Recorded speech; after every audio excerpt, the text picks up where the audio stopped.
language.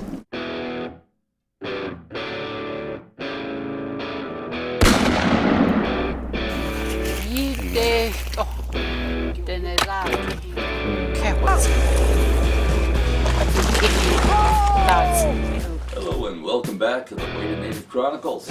You're expecting to see a moose hunt on this video, as the title implies, and we're going to get right to that, but I thought I'd start off with a little explanation of what we're going to see. So, as the title implies, this video is about moose hunt on a shoestring, and some of you may be aware of these techniques already. It's basically using a coffee can with a wet shoestring to call in moose, and it kind of goes to show how you don't need a whole lot of fancy equipment in order to go hunting. And on this trip we're going to endeavor to show you how we do it, and how easy it can be to go on a hunt.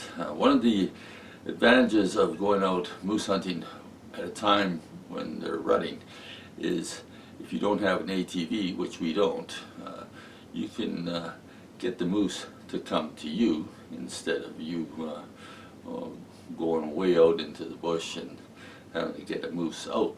Moose is a very, very big animal, and even taking it 20 or 30 yards out of the bush is a lot of work. So what we're going to do is I'm going to just let this video go here. We're going to follow through the whole process of this hunt from beginning to end. I'm going to start off with a little quick fast motion summary of how we set up our camp, including the wall tent. So let's go.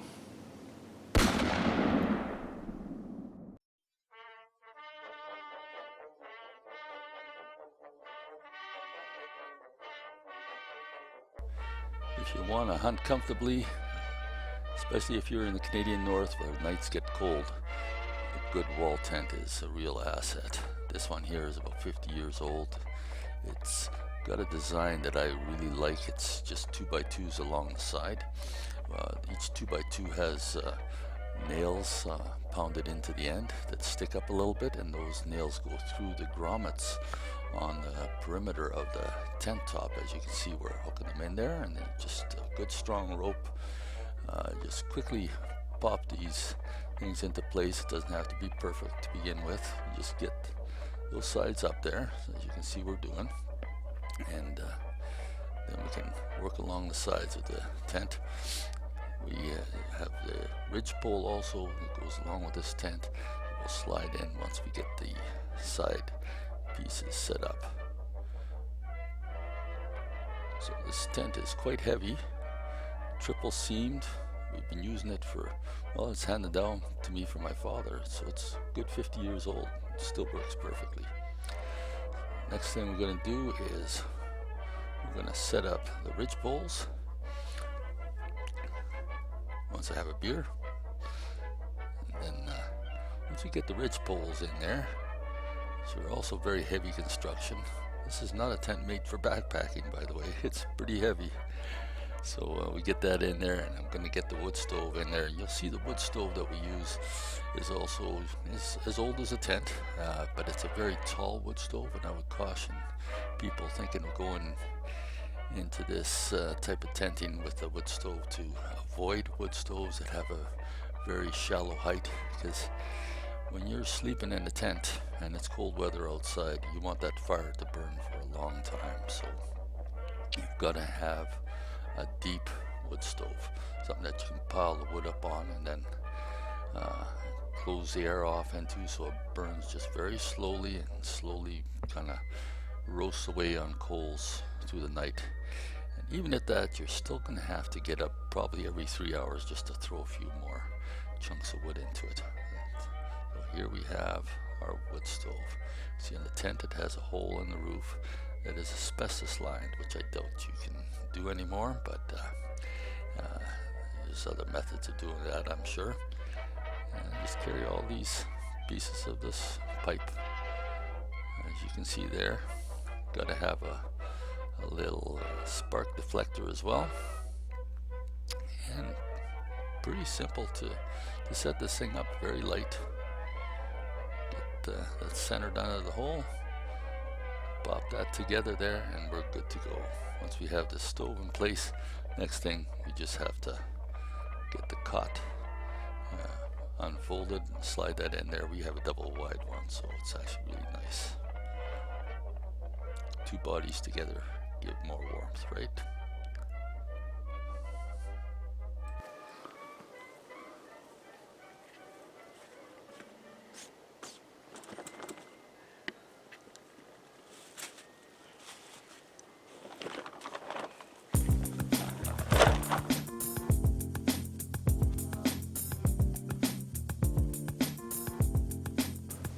So now we have the tent set up and the stove set up.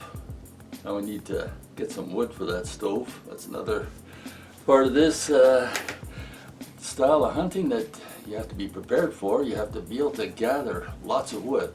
Wood stove will go through a fair bit, and plus you have your outside fire too, which you may want to be running. So you got to get the right kind of wood. You got to know what kind of trees to take down. We want to bring down hardwood trees because with the wood stove you can get it gummed up in the smokestack and that spark arrestor on the top very quickly if you're burning spruce softwood timber. So we find an old dead poplar, one with the bark falling off. You want to get the right age. It can't be so old that it's rotten on the inside, but you want it to be very dry. So we pick out a tree that's alongside a road or a 4x4 trail that we can bring that tree and have it fall over the road. That way it's right there for us to saw up and buck up into chunks and throw it into the back of the truck. So we're gonna try to get ourselves a tree here.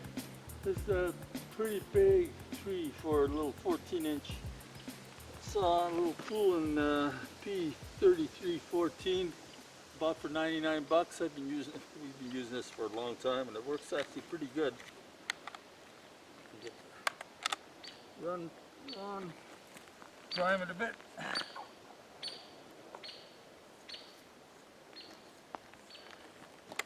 What a joke.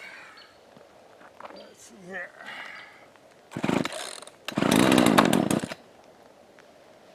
Okay. Run.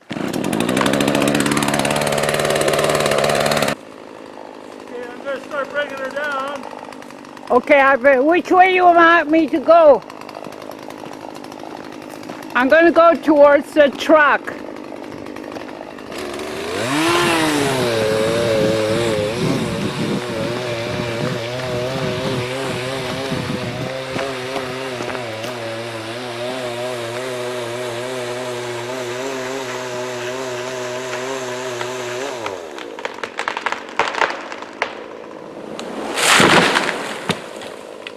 Woo!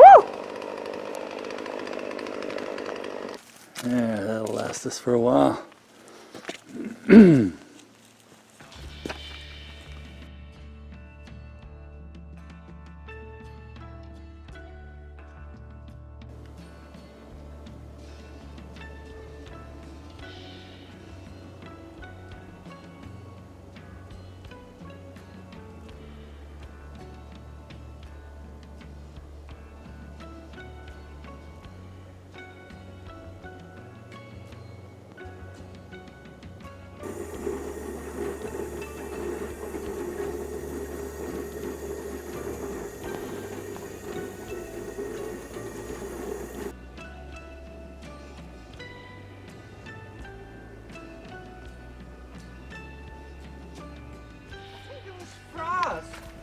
Oh, yeah, it might have been. Well, Maybe not. oh. It's pretty cold. Yeah.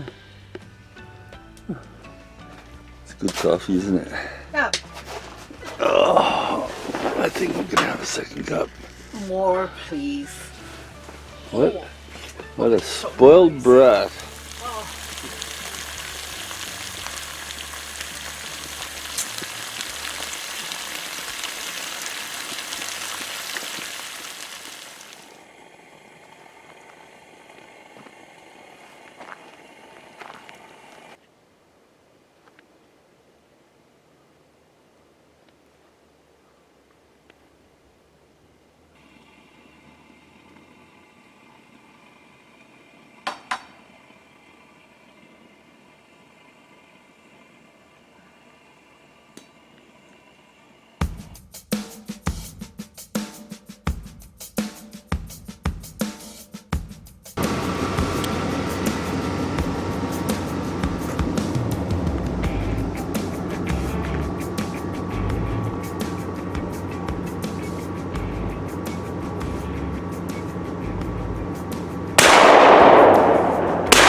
couple of shots. It was a little far away when Yeah.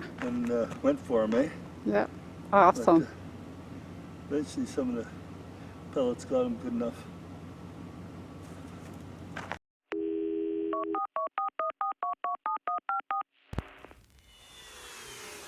Now we get to what the title of this video implies about hunting on a shoestring, literally. We're using an old coffee can with a piece of shoestring just tied through a hole that's punched through the bottom of the can.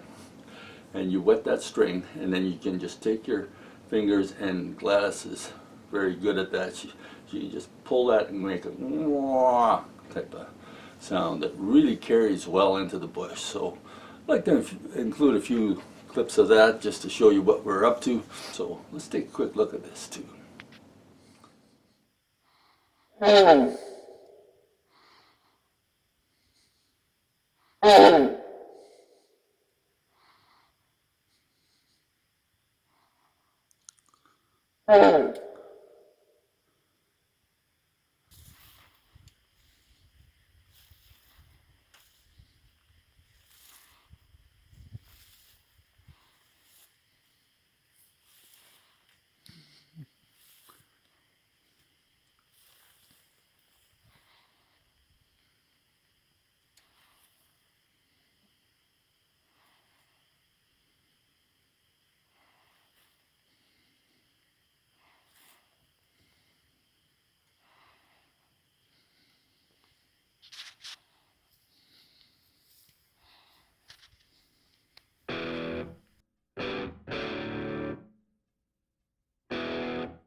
And finally, we get to the point where, we've been going around to all these areas to try to call in moose, and we've been trying quite a few places, but we've scouted this area a lot, and what makes a big difference is knowing your area, because you got to know where the moose are.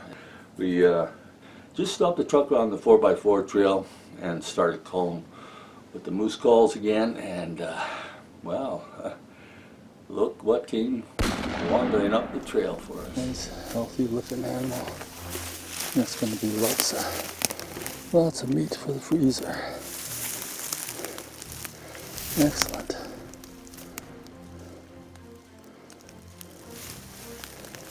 Take a bit of a running shot at him after the first shot, just to make sure he didn't get away, so that one shot wasn't perfect. But the first shot was enough to put him down, to kill him anyways. So, insurance shot, right? 243.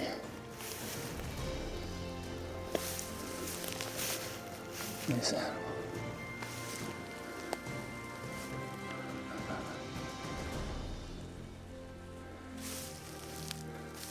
Now the work begins, eh, my dear?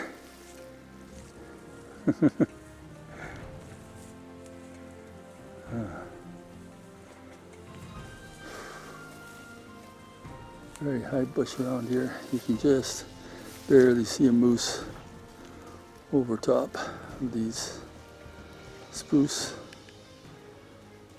Called them in.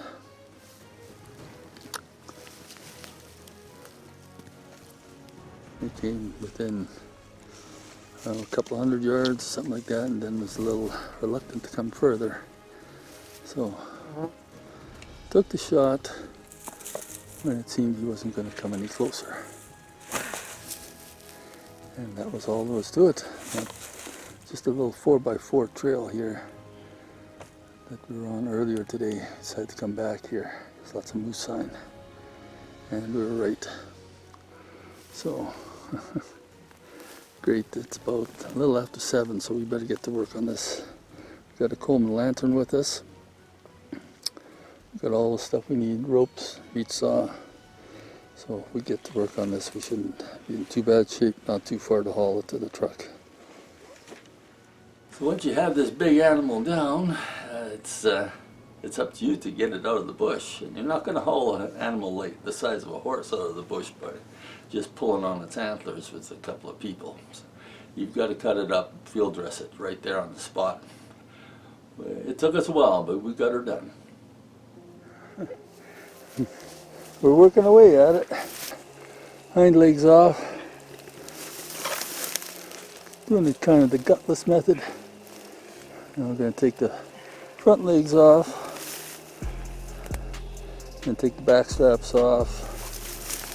There's a hind quarter sitting over there, and let's turn my headlamp on full.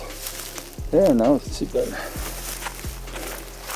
So, For the work. yeah, it's not terribly cold. In fact, it's actually quite warm tonight, warmer than last night, and got a full moon out, which helps. So, yeah, where's that moon again? There it is.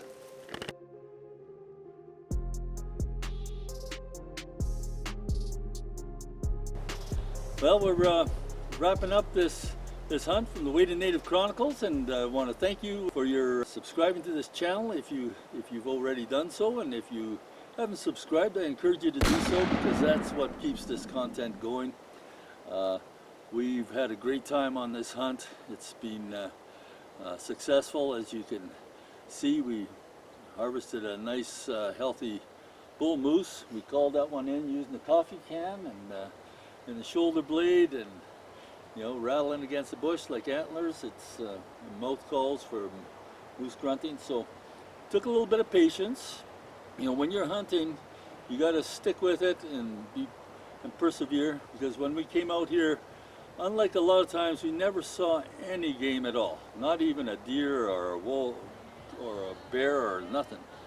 But you just keep on putting in your time, because the only way you're not going to get anything is if you sit on the couch and do nothing. So we just head out, and we count on God's blessing to see what He has in store for us. And we called here, we called there.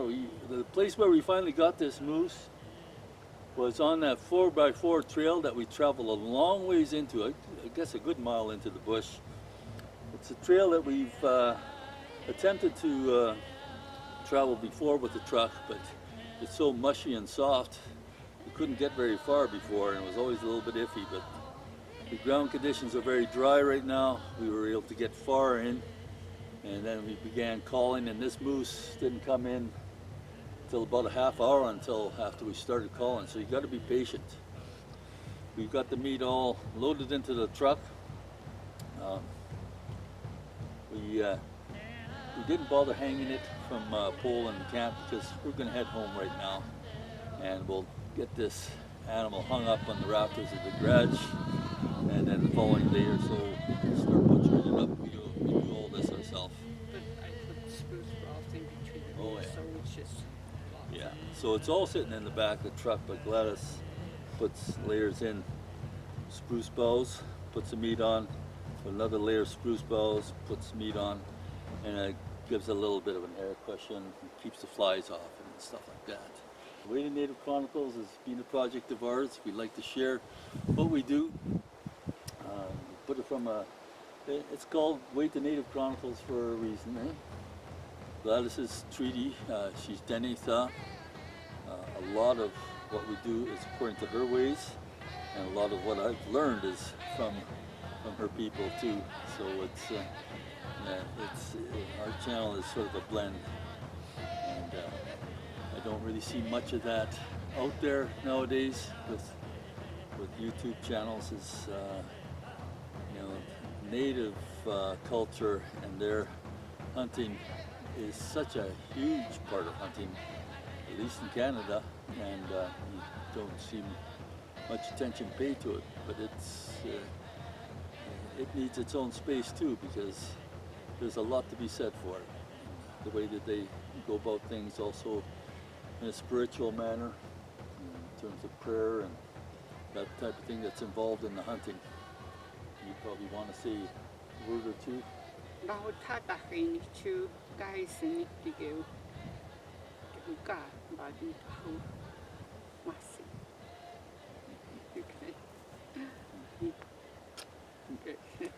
Again, if you haven't done so, then click the subscribe button.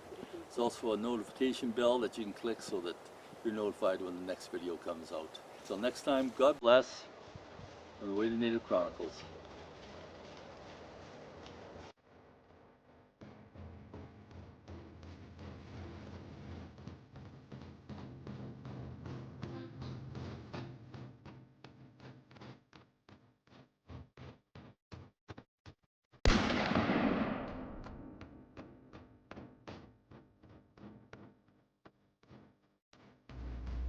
Hide to denegaki kehotsute. Iki yas kyotsu.